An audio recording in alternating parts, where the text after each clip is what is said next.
जब भी आपको ऐसे रोलिंग के सवाल आए, एक स्फेयर रोल कर रही है, डिस्क रोल कर रही है, तो आप उसमें एक बहुत जबरदस्त ट्रिक लगा सकते हैं। उस ट्रिक का नाम है कंजर्वेशन ऑफ एंगुलर मोमेंटम। जी हां प्यारे बच्चों, एंगुलर मोमेंटम की ताकत को आज मैं बताऊंगा कैसे आप ये जो सवाल है जो एक आम बच्चा 5 से 7 मिनट लगा के सॉल्व करेगा, मैं आपके सामने 30-35 सेकंड में सॉल्व करने वाला हूं। जी हां, तो सिचुएशन ये है, यहां पर एक स्फेयर ट्रांसलेट कर रही है और रोटेट कर रही है और साथ साथ क्वेश्चन के हिसाब से स्किडिंग हो रही है इसकी रफ सरफेस पर।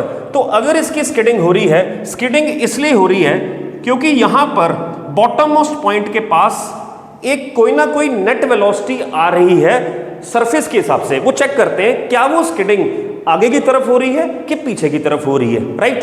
तो चलिए चेक करते हैं। इस पॉइंट पर जो बॉटम मोस्ट पॉइंट है, इस पॉइंट पर एक वेलोसिटी पार्टिकल के पास होगी जो सेंटर ऑफ मास के पास है, एक इसके रोटेशन के कारण होगी, रोटेशन के कारण ये पीछे की तरफ जाएगा और रोटेशन के कारण जो स्पीड होगी that will be omega into R, right.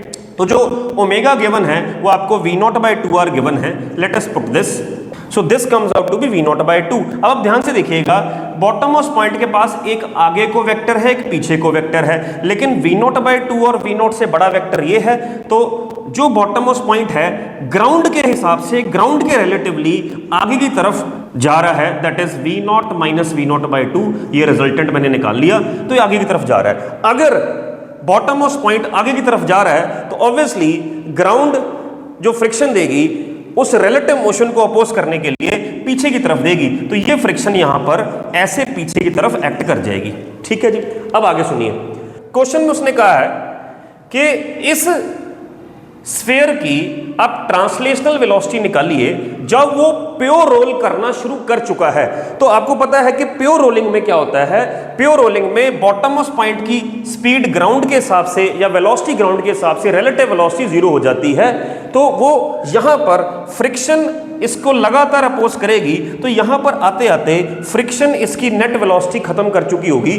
तो इस कंडीशन पर जब ये होगा तो v0 बदल जाएगी फ्रिक्शन के कारण, वो बदलकर होगी v, और जब v बदलेगी तो डेफिनेटली ओमेगा बदलेगा ही बदलेगा। तो ओमेगा v0/2r से बदलकर v/r हो गया। तो ये प्योर रोलिंग यहां पे हो चुकी है।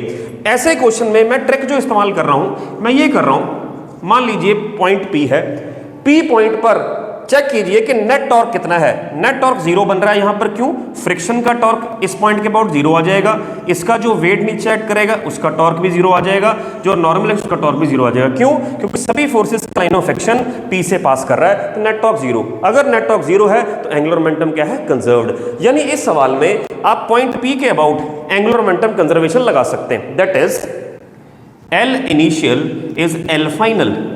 तो यहां लगा देता हूं, इनिशियल एंगुलर मोमेंटम जो होगा that will B I omega, यानी 2/5 mr²। ओमेगा कितना है initially? v0/2r plus mvr, m into v0r।